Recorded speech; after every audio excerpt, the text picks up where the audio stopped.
My kids only call when they want money, never on my birthday. And last week, my oldest, Jake, rang me up begging for $5,000 to fix his car, just days after I overheard him bragging to his sister about a Vegas trip he'd taken with cash I'd sent for rent. At 63, I'd spent decades pouring my heart into them, raising 3 kids alone, stitching their clothes, baking their cakes, only to sit there, phone buzzing in my hand, realizing they saw me as an ATM, not a mom, while my birthday passed last month with nothing but silence and a wilted grocery store cake I'd bought myself. Jake didn't even flinch, just said, "Come on, Mom, you've got plenty." Like my years of sacrifice were a blank check. It's a sweltering July evening in 1980, the air thick with mosquitoes and desperation, and I'm 19, hunched in a sagging trailer park chair, cradling my newborn Jake while sweat beads down my neck, the fan whirring uselessly overhead like a tired old friend. His dad, a charming drifter with a quick smile and quicker feet, split before the ink dried on the birth certificate, leaving me with a colicky baby, a stack of unpaid bills, and a waitressing gig at the Greasy Spoon diner that paid $2 an hour plus tips, if the truckers felt generous. I fought for us with everything I had, picked up double shifts, my apron a roadmap of coffee stains and ketchup splashes, my hands raw from scrubbing dishes in scalding water. Nights, I'd stitch Jake's onesies from thrift store scraps, the hum of my ancient Singer sewing machine, a lullaby over his cries. My eyes burning from no sleep but fixed on him. My boy, my reason. Amy came in 83, a surprise after a fleeting fling with a cook who vanished too. Then Tara in 86, 3 kids by 25, no husband, no safety net, just me in a duplex with a leaky roof and a fridge that groaned like it was dying. I made it work, baked their birthday cakes from scratch, chocolate for Jake with extra fudge, vanilla for Amy with sprinkles, lemon for Tara with a zing she loved, patched their jeans with mismatched squares, cheered till my throat ached at their soccer games and school plays, my voice a beacon in the bleachers shouting, "That's my kid!"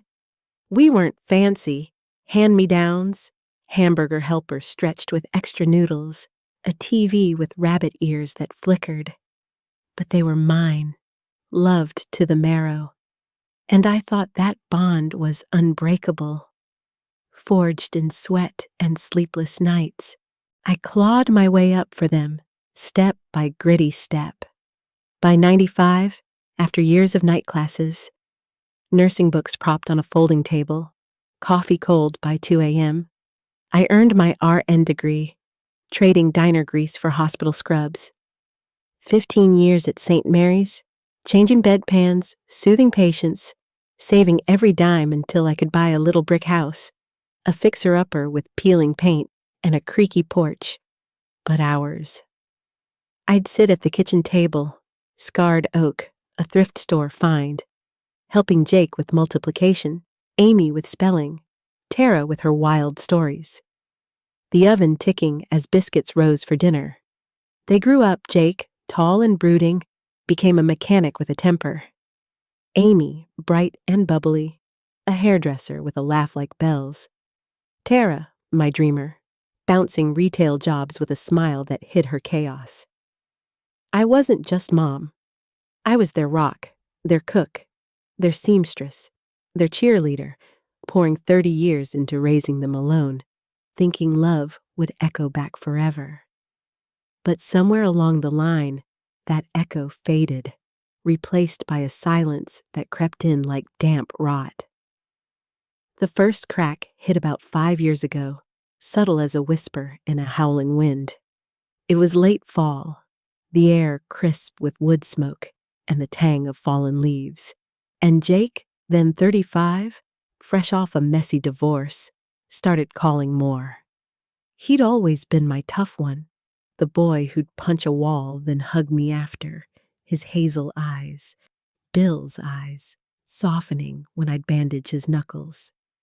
But these calls were different, urgent, edged with a gruffness I didn't recognize. "Mom, I'm short. Rent's due. $500. Can you help?" he'd say, voice rumbling over the line like a truck on gravel.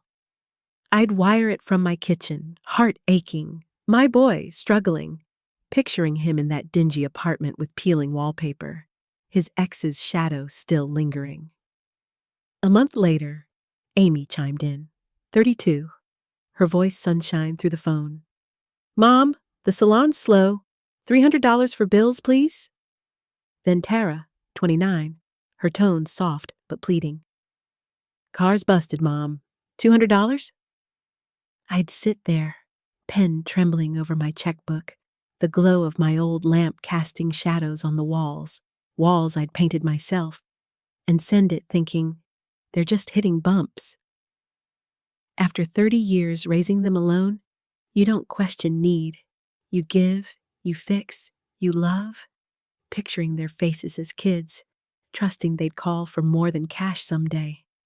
But the calls kept coming, a drip swelling to a torrent, relentless as rain on a tin roof. By last year, it was monthly. Jake needing new tools, $800, his voice tight with excuses about shop cuts. Amy behind on rent, $600. Her laugh faltering as she promised, "Next time's on me." Tara, fixing her phone, $400, her dreamy tone edged with panic. I'd sit at that same oak table, my pension and savings shrinking, $50,000 down from $70,000 in 3 years, my rainy day fund bleeding out, while my birthday passed unnoticed, a ghost in their busy lives. July 12th, my 62nd, I waited. Phone silent on the counter, mailbox empty by the curb. No cards, no happy birthday, Mom. I baked my own cake, chocolate, store-bought, the frosting too sweet and sticky. Lit a single candle, sang happy birthday, in a kitchen echoing with silence, the ghosts of their childhood giggles mocking me from the corners. The flame flickered, wax dripping onto the formica, and I blew it out alone, my wish unspoken, just call me. Next day, Jake rang. "Mom, truck shot, $1,000? No, how are you? No, sorry I forgot. Just a hand outstretched, palm up. I sent it, tears staining the envelope as I mailed it, but the hurt grew roots, deep and twisted, a weed choking out the love I'd planted. This spring, it turned uglier, sharp, and raw as a jagged blade. It was April, rain tapping my window like a mournful drum, when Tara's 37th birthday rolled around. I baked her lemon cake, same recipe since she was 6, zest bright as her smile. Drove it over in my rattling Toyota, the wipers squeaking a sad song against the glass. She hugged me at the door, distracted, her apartment cluttered with moving boxes. Another job, another town. Then her phone buzzed, Jake on speaker. "Mom's here, yeah. She'll probably spot me if I ask." I heard her whisper, giggling, as I set the cake on her chipped counter, the yellow frosting glowing under the dim light. My stomach twisted. Spot me? But I forced a smile, cut slices, watched her blow out candles while texting under the table, her eyes darting like she was plotting. A week later, Amy called. "Mom, power's out. $500, please?" I sent it, picturing her kids, my grandkids, Lily and Sam, in the dark, their faces unseen since Easter when she'd forgotten to invite me. But I caught her voice later on speaker at Tara's, laughing. "Mom's a pushover, always good for a few bucks when we're tight." Pushover, not Mom. I stood in my kitchen, phone in hand, the linoleum cold under my slippers, the scent of lemon lingering like a taunt. 40 years of sacrifice, and I was their punchline. The real blow landed last month, a muggy September night that still burns in my chest. I was babysitting Amy's kids. Lily, 8, with her mother's curls, and Sam, 5, all freckles and mischief. While she worked late, the twins sprawled on my faded rug with crayons, my TV humming reruns of Scooby-Doo. The living room smelled of crayons and the meatloaf I'd baked, hoping they'd eat, hoping Amy'd call to say thanks.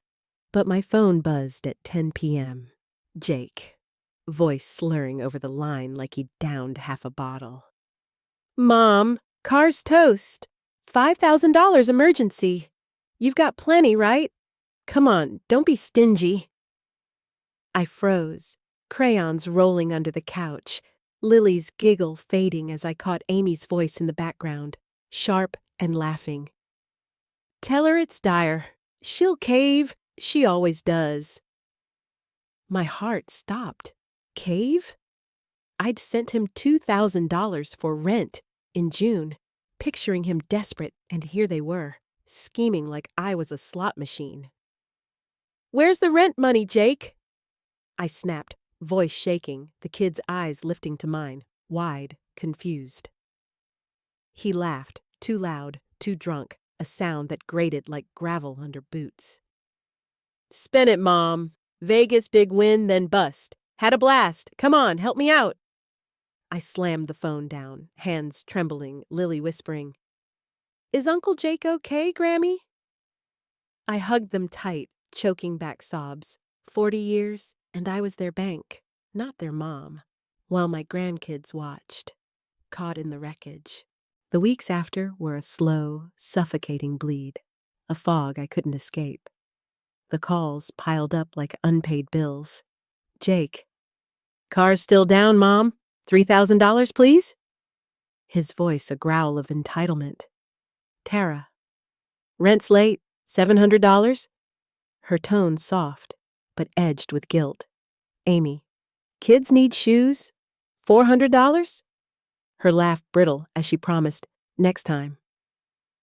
My birthday loomed, July 12th, my 63rd, and I waited, phone silent on the counter next to a cooling pot of coffee, mailbox bare by the curb. No happy birthday, no love you, Mom. Just the hum of my fridge and the tick of a clock older than they were. I bought a cake, wilted vanilla from the grocery store, frosting smudged like a bad memory, lit a single candle with a match that shook in my hand, sang "Happy Birthday" alone in a kitchen thick with ghosts, the silence louder than their childhood screams of joy. The flame flickered, wax dripping onto the formica, and I blew it out, my wish a whisper. "See me." Next day, Jake called. "Mom, $5,000. The car's shot. Emergency." I snapped, voice breaking like glass. "Vegas, Jake? I heard you. Where's my birthday call?" He scoffed, a sound that cut deeper than any knife. "Come on, Mom. You've got plenty saved up. Don't guilt trip me over a damn day." I hung up, tears streaming down my face, 40 years shattering. My kids, my blood, saw me as a wallet, not a mother, their voices echoing plenty, like a curse. Then came the twist that flipped the script, bright and fierce as a sunrise after a storm. A week later, my old friend Ruth, a bank clerk with a hawk's eye for numbers, called at dawn, her voice hushed over the line like she was spilling gold. "Diane, your kid's been cashing checks. $20,000 this year alone, $60,000 over 5. But here's the kicker. Your house. Bill left it in a trust when he died, tied to you as sole trustee before you remarried and lost him. Worth $450,000 now with the market boom, and they can't touch a dime without your say-so. Your signature's the lock." I laughed, wild, ragged, a sound that bounced off my kitchen walls, rattling the teapot on the stove, the coffee pot trembling with me. "You're sure?" I pressed, gripping the phone till my knuckles whitened. my heart pounding like it hadn't in years. "Dead sure," Ruth said, a grin creeping into her voice. "They think it's theirs. Been counting on it. Clueless as hell." I hung up, fire surging through me like a wildfire. Jake, Amy, Tara had bled me dry, forgotten my birthday, laughed at my plenty, but I held the gold they couldn't reach. I called my lawyer that morning, voice steady as steel, though my hands shook with the weight of it. "They want money?" "Fine, I'm done giving, and they're done taking." I hired Ellen, top estate shark in town, a widow like me who lived for justice. Her office a war room of files and fight, the air thick with coffee and determination. She dug in like a bloodhound, and the dirt spilled out in a flood. Jake, Amy, Tara, they'd drained $60,000 over 5 years, cashed my checks for emergencies that bought Vegas trips, Jake's $10,000 blackjack bust, tattoos, Amy's $2,000 sleeve, new phones and designer bags, Tara's $5,000 spree, while I patched my roof with tarps and ate canned soup to stretch my pension. Ellen locked the trust tight, house, $50,000 left in savings, under my name alone, filed a no-contact clause if they pushed for more, her pen slashing through their greed like a sword. They called, Jake first, roaring over the line. "Mom, you can't cut us off. What the hell? That house is ours too." I stepped onto my porch, the evening air cool against my skin, cool as ice despite the tremble in my hands. "My house, Jake. $450,000 you'll never touch without my say? Call on my birthday next time, or don't bother calling at all." He sputtered, voice cracking with rage. "You're selfish, Mom, after all we've been through." "You bled me dry." I shot back, low and lethal, the cicadas humming behind me. "Who's babe in Vegas, huh? Who'd you ditch me for?" Silence. Then a click, his breath gone, the line dead. Amy tried next, her voice syrupy. "Mom, please! Kids need stuff! Don't do this!" Tara followed, pleading. "Mom, I'm sorry. $700 just this once?" I let it ring, their voicemails piling like junk mail, Ellen's words in my ear. "They're done, Diane. You're free." Word spread through town like wildfire. They'd bragged at bars, laughed about Mom's stash over beers, their friends spilling it back to Ruth. I sold the brick house, every lie of theirs boxed up and hauled away, the creaky porch groaning its goodbye, and bought a condo by the lake, cash from my half-tucked safe in a new account, the trust untouchable. Took myself to Hawaii with the leftovers. Sun hot on my skin, sand between my toes, Mai Tais sweet on my tongue, their calls unanswered, their texts unread. They're out there, Jake, Amy, Tara, scrambling, no more ATM to tap, their voices silenced by my choice. It hurt. 40 years of raising them alone don't fade without a fight, their baby faces flashing in my dreams. But I wasn't their bank, their pushover, their forgotten mom. I was Diane, 63 and fierce, sipping cocktails by the ocean, starting over with a heart too bruised to break again, but too strong to bend. They thought I'd give forever, but I took it back. For me, for the birthday they'll never celebrate, for the woman they'll never see again unless they learn my worth. So here I am, months later, watching the lake from my condo, wondering what's next. They're out there, Jake, Amy, Tara, maybe broke, maybe plotting. I'm alone, but proud. Some nights I wonder, did I win or just survive? Could they call on my next birthday, begging forgiveness? And if they did, would I answer or let it ring? I don't know yet. and maybe that's okay.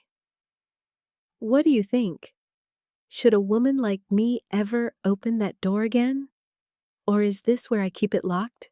No regrets. Tell me your take.